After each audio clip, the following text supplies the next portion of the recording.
My name is Willie Chris Hodge, and I am a prostate cancer survivor. I was born in Mississippi, in a small place called Pocahontas, Mississippi is where I was born. And my age, I'm 73 years of age.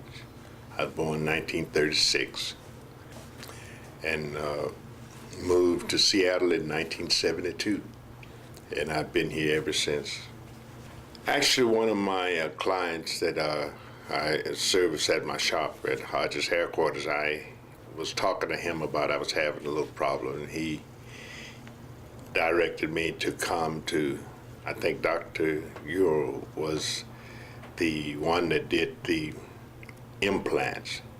And the other gentleman that worked along with him, I can't think of his name now, is where I went before I decided what I was going to have done. So, and I came over here to Dr. Earl, so they worked it with my surgery.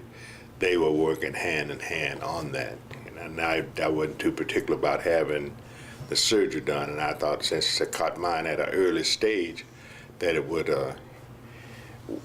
the seed implant would kind of do what I needed done and wouldn't hinder me from being able to take a long time off from my business.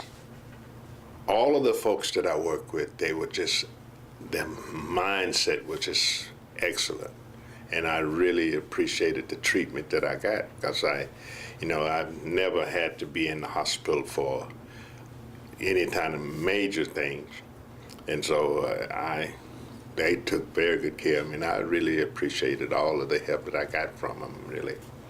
And if I had a question that I needed answered, they didn't hesitate to answer my question that I would pop at them, And I had quite a few.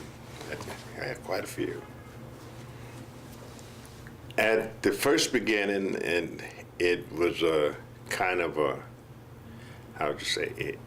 You had that nervous apprehension, kind of trying to figure out exactly how bad it was, and but having the doctors that I had, Dr. Earl and all of them, they told me that the one that I had was treatable, and it wasn't to the point that I was in danger of really it taking me out. I died from something else before I died from prostate cancer. So, and I appreciated that, and they just kind of kept me at a level of, I didn't get worried about what was happening, because I thought I'd been told by some of the other friends of mine, like we have a group of men that we have a prayer group at First AME Church on every Monday morning, and we have one gentleman there. He was on me all the time about getting the check. I was a little nervous about it at first, but he kept hammering on me to do the test. And when I did the test, I really thanked him for constantly pushing me to go ahead and do the test, And matter of fact, I caught it at an early stage. And when I came back after I did the seed implant, I came back to talk to Dr. Earl, and he was just amazed at how it wasn't, the numbers were down, so far down, And this was shortly after I had the surgery come back, and I've been really pleased with what. Matter of fact, once I was diagnosed and found out that I had it, I just started reading everything about prostate cancer. There's something about the sexual organ with us as a people, and black. We have a tendency to not want to talk about stuff, things of that nature. And I think we have a tendency to feel that we're less than a man if something goes wrong with that. But that part of your body doesn't really make you the man, really. It's a mindset that makes you a man. Nobody tried to influence me one way or the other, which direction to go. And so when he give me the options that I had before me, I had no problem with the fact that I wanted to just go with the seed implant.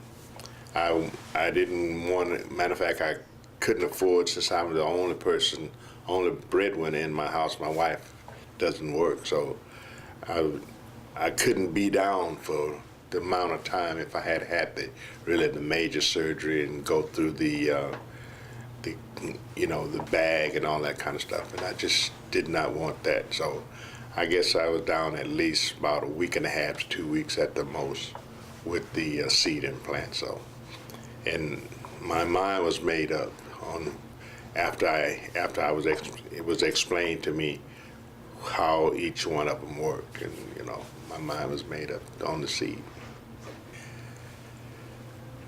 At first, for the first week, it was just a little bit uncomfortable to urinate, just a little bit. But after I got past that, and I actually started taking what they call Flomax to make the water flow better, I didn't have any problem at all. Yes, I do. I do often. Like, I have a lot of my clients that come in the shop, and at first they're nervous about talking about it. And so I talk to them, and once they find out that I've been there, they kind of level out. They level out, and they're glad to. And like I said, the gentleman that came back about a week ago, he was glad that he had gotten it done. Well, I prefer the seed treatment because mine was to a point that I might have went the other way if it had been extremely bad. I might have gone the other direction. But since mine wasn't as bad, I figured and once they explained that the seed implant would kill the bad cells and that kind of thing, and that was kind of like music to me. If I could have something done that would kill bad cells and not damage the other good cells over there, I was sold on that. I was sold on that. Excellent place. I really would.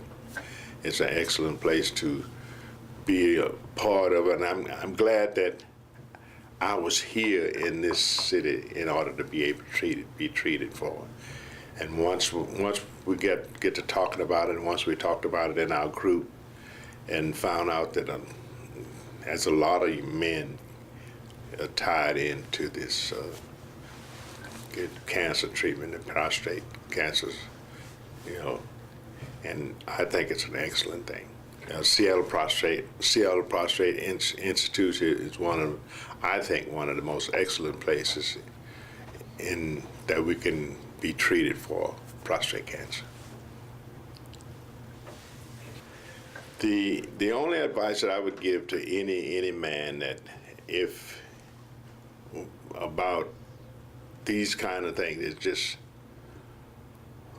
listen to your body, and your body will tell you when there's something going wrong with it. The body will tell you if you stay in tune with it. And I think don't be afraid to ask any question.